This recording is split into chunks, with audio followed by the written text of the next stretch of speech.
Hello, I'm back with another video. It's been a while. Stupidity Gamosphere has returned, and this time we're playing for keeps.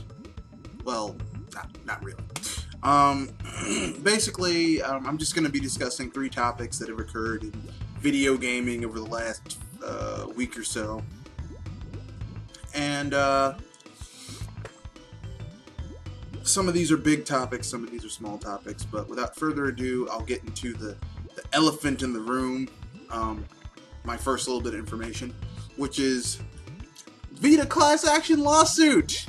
The payoffs are coming in after the cut. Okay then, this news is really big, so without further ado, let's read off some of this stuff. The actual cashback offer form is in the link description, so you can link to that. It has all the information you need, so if you own a Vita and it fits these criteria, go and do that. But basically, this is a Polygon article. Lawyers for the class action lawsuit brought against Sony over deceptive advertising for the PlayStation Vita began the process through which buyers of a Vita that was bought before June 2012 may collect cash games or $25 in PlayStation Store credit. If you're eligible, the gist of the thing is that FTC, which is the Federal Trade Commission, which basically monitors the goings-ons of businesses to make sure they don't do shady stuff. Like when GM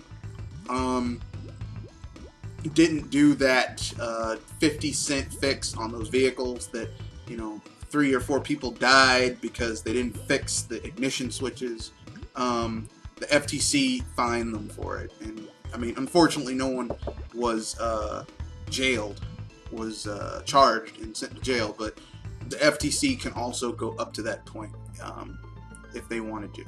But I digress. So basically, to collect the money, you have to fill out an online form at vitaclaims.com by June 29th.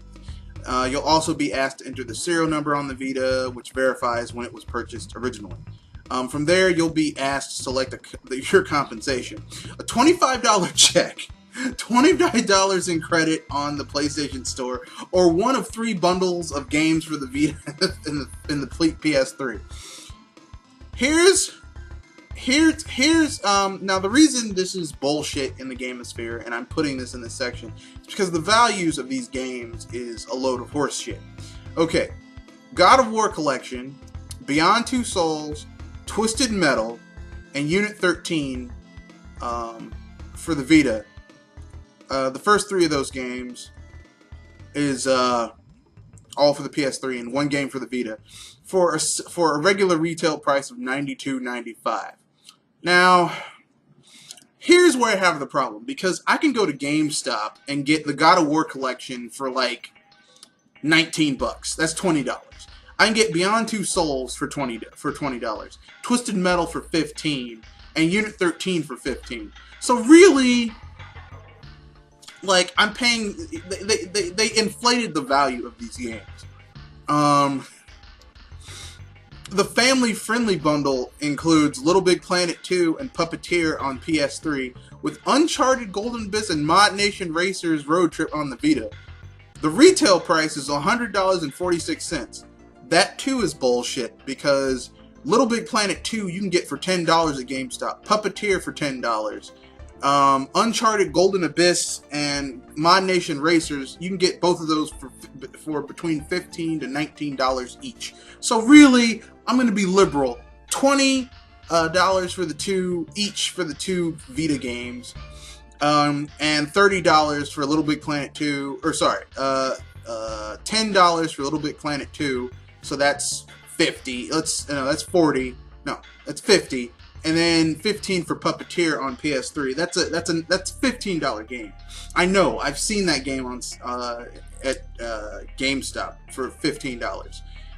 and they're valuing it at $146. That is clearly, they're ripping people off, okay? That's they're undervaluing. The last variety pack combines God of War Collection, Little Big Planet 2 on PS3 with Mod Nation Racers Road Trip and Unit 13 on the Vita. MSRP $66.46. That's the only pack that's worth that amount. Basically, what I'm saying is that Sony is gaming people. That is a load of bullshit. That is a load of bullshit, and I can't believe that Sony. Now, people ask me why I don't really think highly of the Vita. It's very simple. Sony didn't support the system with games. They didn't support the system with games. Second of all, they lied when they said, "Oh, it can do all this shit." No, it can't. Because I've got, let's see, I don't have a Vita. My friend has a Vita, and a PS3, and a PS4.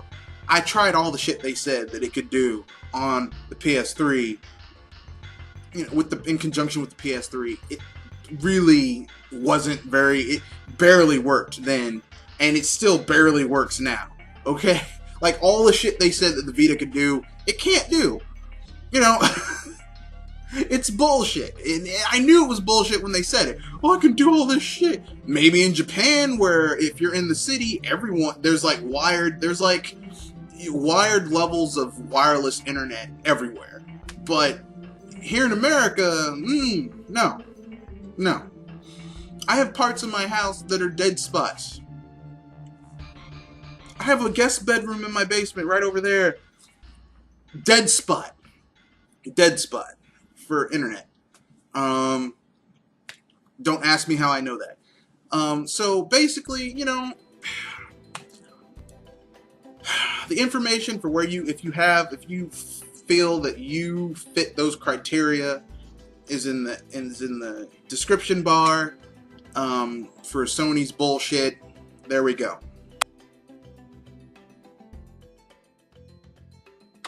Well, something that I suggested that this would happen a long time ago.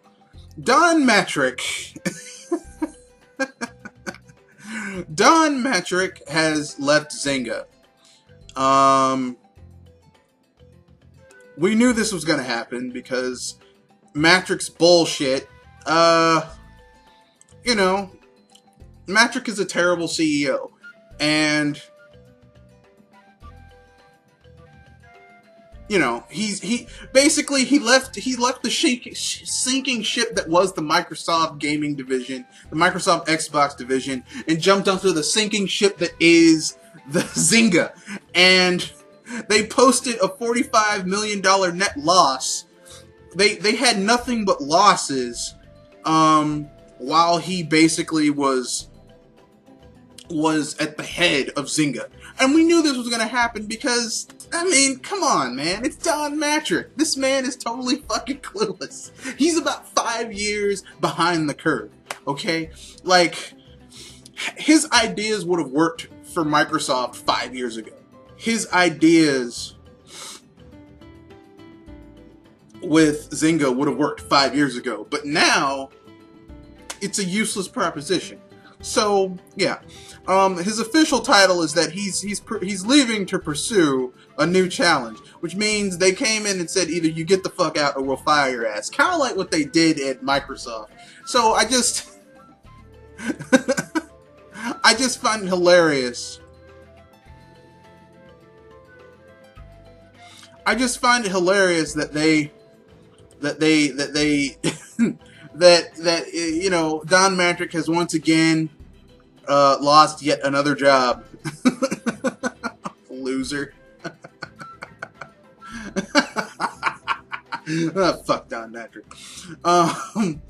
So, your thoughts about what you think about his brilliant ideas to turn around the Zynga, which were the same brilliant ideas that he had to turn around Xbox. flopping miserably both times. I think he's 2 strikes. He's got 1 more strike and he's out, son. Your thoughts in the description. Okay, then, we're back. And this is going to be, kind of big, but maybe not. What am I talking about? Angry Joe, Nintendo, and YouTubers. Now, I've made this video before. I've talked about it. People just don't fucking listen. Look, okay? It's their content. Let me put it this way, okay? I'm going to use a real world example, okay? People getting pissed off at Nintendo for monetizing, for basically saying you can't use our content to make money off of it, or for any way to promote yourself, is you can't use our content to make money because it's our content. I mean, look, I'm going to give you a real world example, as I just said. I was in an AmeriCorps program called City Year 2 years ago. No, 3 years ago. Okay? And I really enjoyed it. But one of the big things that we'd do is we'd have service Saturdays during the spring months. We would go to a school and on a Saturday or a Friday, and we'd go and we'd like paint and beautify the school, that type of stuff. And at one point for several months, we would put up Dr. Seuss stuff in elementary schools. Now, we didn't have permission to use Dr. Seuss's stuff or quotes or like pictures. We didn't have the right to do that. So basically, we got a cease and desist letter from the estate of Theodore Geisel. Okay, Theodore Geisel is the real name of Dr. Seuss. Okay, Ted Geisel. Okay, now, and we weren't making any money off of it. City Year's a non-profit organization. We weren't making any money off of this, and we weren't allowed to use it.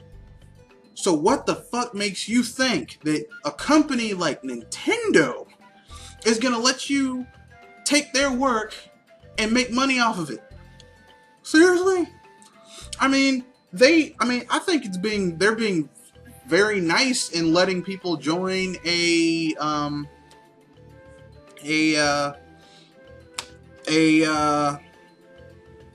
what's it called? A partnership program to share the revenue, and they're only taking what, 40%?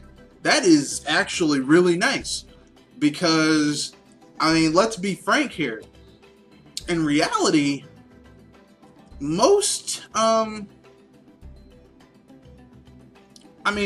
just because Microsoft and Sony and just because the other two first big members of the big three and a lot of third parties let you do that, you know, for big games, they're dumb enough to do that. I mean, I personally wouldn't do that. I wouldn't let a comedian use my space to do their show and I don't get a cut. That's fucking stupid. Okay? And you can say many things about Nintendo. They are not stupid. And I find it amusing that people are like, oh, how dare they? It's their shit.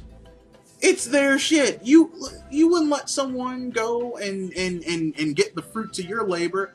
So why the hell do you think that a big-ass corporation that's been around for over 100 years is going to let... Sorry, not a corporation. They aren't a corporation.